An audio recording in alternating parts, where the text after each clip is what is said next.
संसार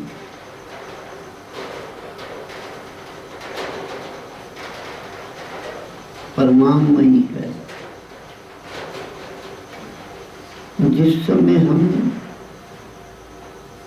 बेपरिणामी हो जाएंगे उस समय हम सुखी हो जाएंगे।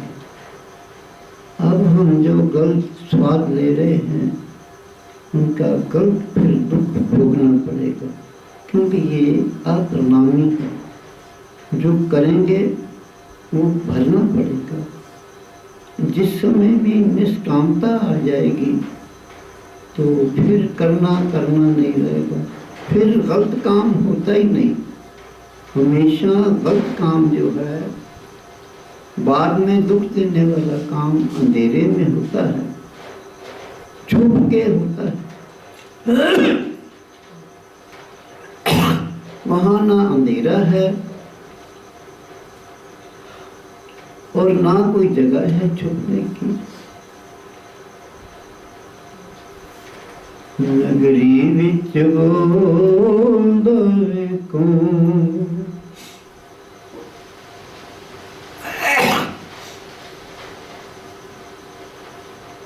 ओ सुन गंगे रामा। नगरी विच बोलदे कौन, बोलदा कौन ओ बुलांदा कौन ओ सुन सदा नहीं जीना। नगरी विच बोलदा कौन,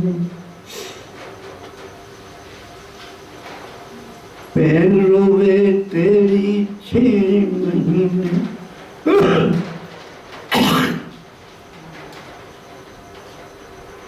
मारोवे 1 साल। पीर बने ते भाई जो रोंदा, रोंदी कर दी नार ओ सुन हर दे तोते। नगरी विच बोलदा कौन,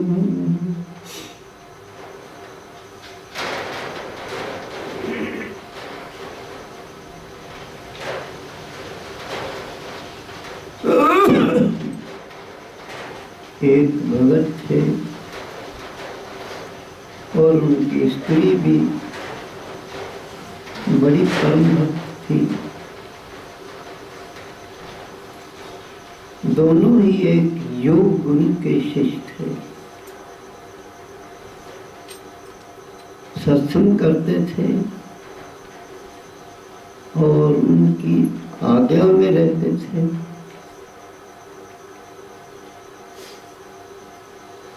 गुरु जी ने पहले उनको भक्ति का उपदेश दिया, कर्म का दिया, फिर वेदांत का उपदेश दिया। वेदांत के उपदेश में जिस समय उन्होंने बताया कि पुण्य पाप नहीं है, जन्म मरण नहीं है, दुख सुख नहीं है, ये सपने में होता है, उससे विचार करते करते जो पति था उसके विचार में कमी आ गई। कहने लगा, भाई जब पुण्य पाप नहीं है, दुख सुख नहीं है, जन्म मरण नहीं है, तो फिर क्यों ना ही आनंद लिए जाए। उनके घर में कन्या थी जवान। उसने कन्या की सुंदरता को देखा,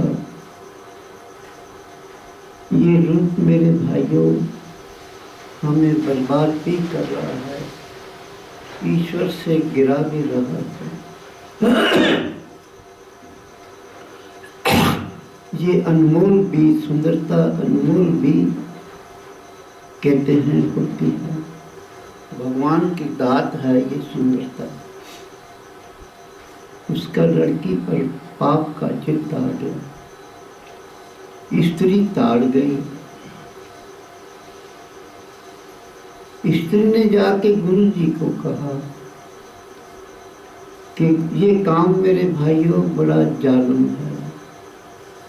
हाँ, एक वो कवाली मुसलमानी गाती है, वो कहती है तू शैतान शैतान कहता है। वैसे भी ये मुसलमान जिस समय मक्के में जाते हैं तो एक जगह इन्होंने बनाई हुई है, वहाँ शैतान का वास बतलाते हैं। तो वहाँ जो भी जाते हैं 2 4 5 पत्थर जरूर मार कर आते हैं शैतान को। वो माई यही कहती थी कि तेरे अंदर जो ये नफ्स है, नफ्स जो इंद्री गलत है, इसको संभालने की कोशिश कर रहे, यही तेरे अंदर शैतान है। ये नहीं संभाला गया तो बाहर पत्थर मारने का क्या फायदा होगा। शैतान तेरे पास में, इस नफ्स को संभाल ले, इस नफ्स से विकार मत कर। अब नफ्स ने उसका बेड़ा हिलाने की कोशिश की। इसने जाके गुरु को कहा, गुरु ने कहा कोई ऐसी बात नहीं, उसको कहना कि हमें भोजन कह जाएगा और हम आपके गृह में भोजन करने आएंगे।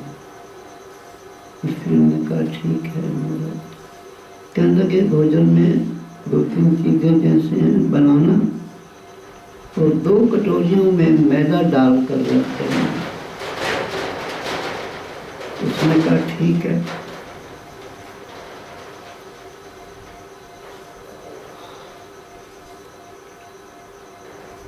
उसने वैसे ही कहा, गुरु जी को कहा, गुरु जी मान गए। उनके घर आए, बैठ गए भोजन के लिए। गुरु जी ने कहा भाई आज हमारा शिष्य भी हमारे साथ ही खाएगा, 2 थाली लगाओ। उसने 2 लगा दी स्त्री ने। जिस समय थालियां लग गई उस समय गुरु जी ने इशारा किया कि वो 2 कटोरी भी ले आओ जो मैले वाली थी, गंदगी वाली। एक एक हमारी थाली में रख दो। उसने रख दी। उसको शिष्य को तो एकदम आग लगती, लाल आंखें हैं, देखने लगा स्त्री को। गुरु ने कहा बेटे गुस्सा क्यों करते हो? कहने लगे महाराज आप देख नहीं रहे, इस नालायक ने ये। कहने लगे उसने थोड़ा ये किया है, ये तो मैंने ही कहा है, मैंने खाना है इसको बेटे। कहने लगे महाराज ये, कहने लगे खाना क्यों नहीं है, तू भी खाना। कहते महाराज ये कोई खाने की चीज है? गुरु जी उस समय सुअर बन गए। सुअर बन के वो कटोरी खा गए। खा इसको बेटे। चुप। कहने लगे बेटे तुम जो मेरी क्रिया देखता था, मैं समर्थमान था, मुझे दोष नहीं लगता था, तुझे दोष लगता है। तेरे मन में पाप आया है कोई?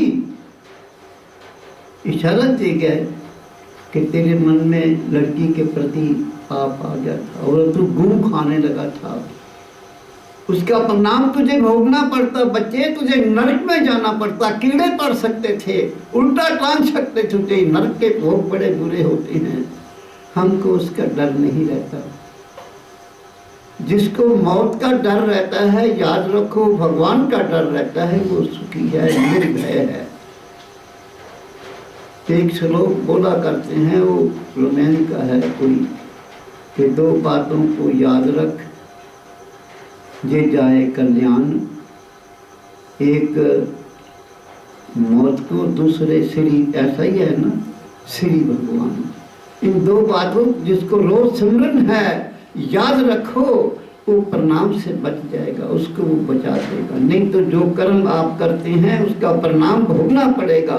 जो नाजायज सुख लेते हैं, चोरी का सुख लेते हैं, गलत सोचते हो, गलत करते हो, गलत बोलते हो, वो परिणाम आपको लेना पड़ेगा। गुरु ने समझाया, उसको जगा दिया, चरणों पे गिर गया, कहने लगा महाराज मेरे से अपराध हो गया। उन्होंने कहा हमने क्षमा कर दिया, कोई ऐसी बात, तूने मान लिया, तू आगे से पारी भी पाप हो जाए। रामायण में आया है ना कि जिस समय वो भविष्य सामने हुआ है भगवान के, तो डर रहा था, भगवान ने कहा है डरो नहीं, तेरे विकराल विकराल पाप भी अब खत्म हो गए, मेरे सन्मुख उसके चला जाए ना। हम सन्मुख नहीं जाते हैं, हाँ, हम चोर बने रहते हैं, क्योंकि छुप के काम करना होता है, गलत काम करना होता है, उनको धोखा देना, वो हंसते रहते हैं, वो हंसते रहते हैं, तो क्षमा के सागर हैं। जब ऐसा हो गया, शांति हो गई, उस समय पति ने कहा कि देवी तू स्त्री नहीं है, तू मेरी कल्याणकारक है, जिसको सच्चा वजीर कहते हैं, सच्चा सहायक कहते हैं, सच्ची स्त्री कहते हैं, तू वही है मेरी। अब तू बता मैं क्या करूं। देखो जो लायक स्त्री है वो पति को मनवा लेती है, और जो नालायक है वो वासनाओं से गलत तरफ लगाकर उसके ऊपर सवारी डालकर उसको मनवाती है। फर्क है थोड़ा, मनवाना है, कैसे मनवाना है ये जानना है। वो सीधा हो गया, कहने लगा अब मुझे बताओ मुझे क्या करना चाहिए। पति ने कहा स्त्री को, स्त्री बहुत लायक थी, उससे बुद्धिमान स्त्री, असल में स्त्री बुद्धि है ना, बुद्धि स्त्री है, ज्ञान पुरुष है। कहने लगे अब मेरा एक काम करो।